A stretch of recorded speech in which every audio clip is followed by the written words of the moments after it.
মন্দিৰৰ নিৰ্মালীটো মানুহে মূৰত গুজি লয়। মোৰো নাম নিৰ্মালী। বিধৱা হলো বুলিয়ে কিছুমান মানুহে মোক আৱৰ্জনা বুলি ভাবে কিয়?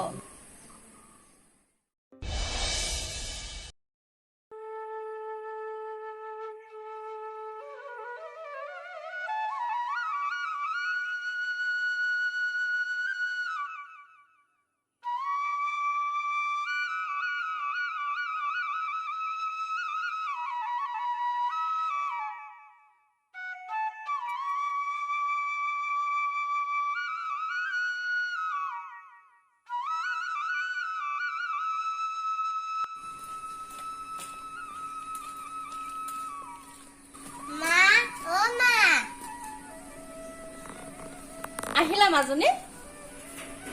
এয়া লোৱা মা প্ৰসাদ খোৱা। এয়া লোৱা মা। কি নিৰ্মালী? মা তোমাৰেই নাম। মই ডাইৰেক্ট ক'লে যে তোমাৰে নাম লোৱা হ'ব, সেইবাবে আগ্ৰহে দিছো। তোমাৰ নামটো কোৱা নাই। আইঅ মোৰ ছোৱালীজনী, ইমান ভাল কথা ক'ত শিকিলা? তুমিতো শিকাইছিলা মা ডাঙৰৰ নাম কাঢ়িব নালাগে বুলি। হয় নেকি? মাজনীও তই সদায় ভাল ছোৱালীজনীও হৈ থাকিবি দেই মা। প্লিজ মা তুমি নাকান্দিবা না। তুমি কান্দিলে মোৰো কান্দো কান্দো লাগিছে।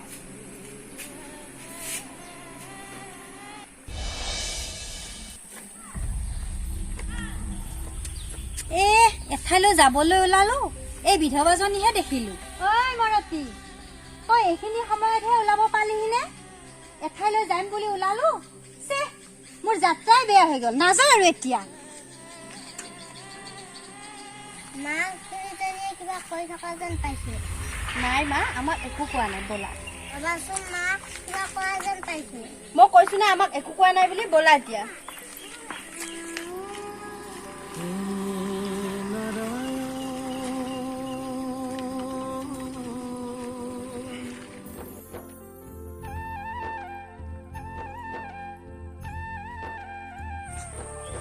ঐ তোৰ পৰিজনী আহিছে যেন পাওঁ।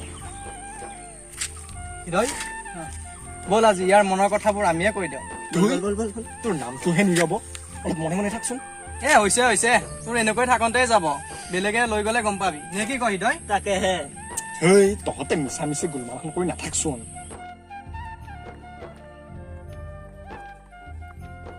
এনেকৈ নমতা নবোলাকৈ যাব নাপায় দেই পৰিকেইজনী। এইবাৰ দেখিছ 6 নম্বৰী, 6 6 12 12 নম্বৰ হৈ যাব গালত। ঐ বাদ দে নাই বল। ঐ কি হ'ল তোৰ? ইয়াক কিবা মায়া কৰিলে যেন পাওঁ। ঐ কেলে মাৰিছ মূৰত, কি হ'ল? কেলে মাৰিছ মূৰত? নামাৰিলে যে উপায় নাই। কিয়? কিয় মানে মোহিনীৰ মোহাগৰত পৰি যদি তই উঠিব নোৱাৰা হ। এইফালে আকৌ আমিও সাঁতুৰিব নাজানো নহয়, নে কি কোৱা নীৰৱ? হয়তো আকৌ। ইছমান ৰৈ গলি যে, আৰু সেইপিনে কি চাই আছ? গোলাপ। গোলাপ ক'ত? সৌ তিৰোতাজনী? সৌজনী। থেত, তাইৰ নাম নিৰ্মালী, কিন্তু মোৰ বাবে তাই গোলাপ। ঐ তই পগলা নেকি বে? মই পগলা নহয়, কিন্তু তাই বগা সাজত যে। তই পগলা হলি নেকি? তাইৰ মূৰত সেন্দুৰ নাই, গাত বগা কাপোৰ, তাই বিধৱা আকৌ। কি? আজি 5-6 মাহ মানে হ'ল।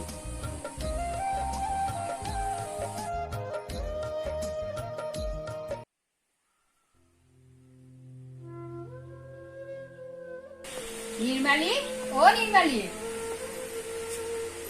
বাইদেউ আহিছে, আহক আহক। নবহো দিয়া। কৃষ্ণ, আজি মোৰ ল'ৰাটোৰ জন্মদিন, গধূলিলৈ শৰাই এভাগি আগবঢ়াইছো, মাইনাক পঠাই দিবা। ঠিক আছে হ'ব।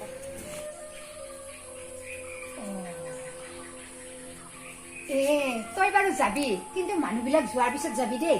তেতিয়া একেবাৰে মইনাকো লৈ যাবি। মোক আকৌ বেয়া নাপাবি, মানুহবোৰে তোকে আকৌ কিবা ক'ব পাৰেতো, সেইবাবে খোলা খুলিকৈয়ে ক'লো। হ'ব বাৰু। মাইনা ক'ত? মাইনা শুইছে ৰ'ব।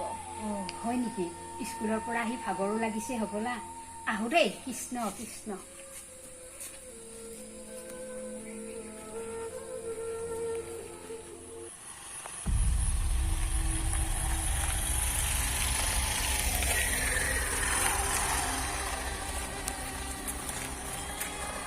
মালি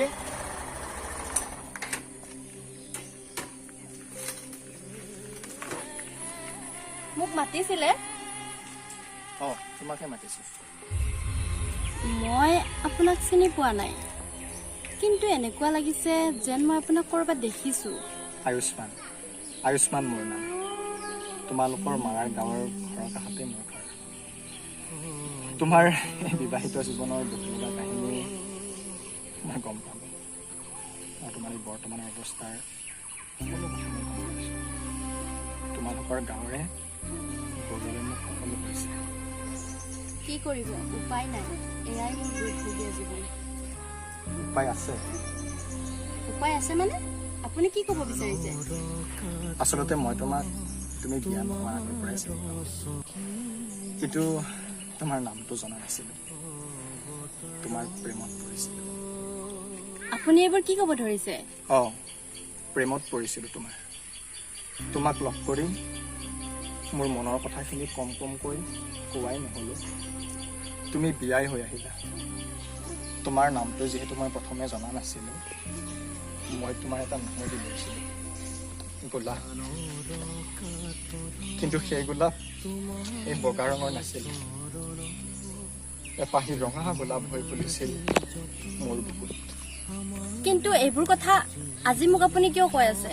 কাৰণ মই আজিও ভাল পাওঁ তোমাক। এই যন্ত্ৰণা ভৰা জীৱনৰ পৰা তোমাক উদ্ধাৰ কৰিব বিচাৰোঁ।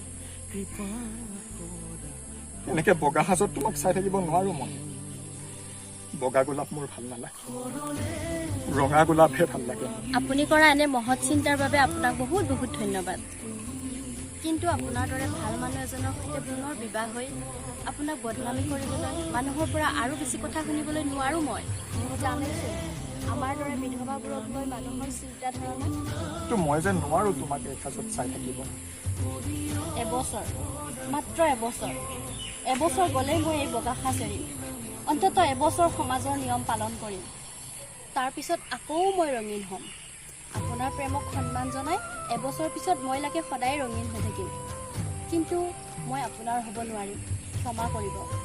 আহিছোঁ দিয়ক। মোৰ ছোৱালীজনী ঘৰত অকলে আছে। লগ পাম বাৰু কেতিয়াবা।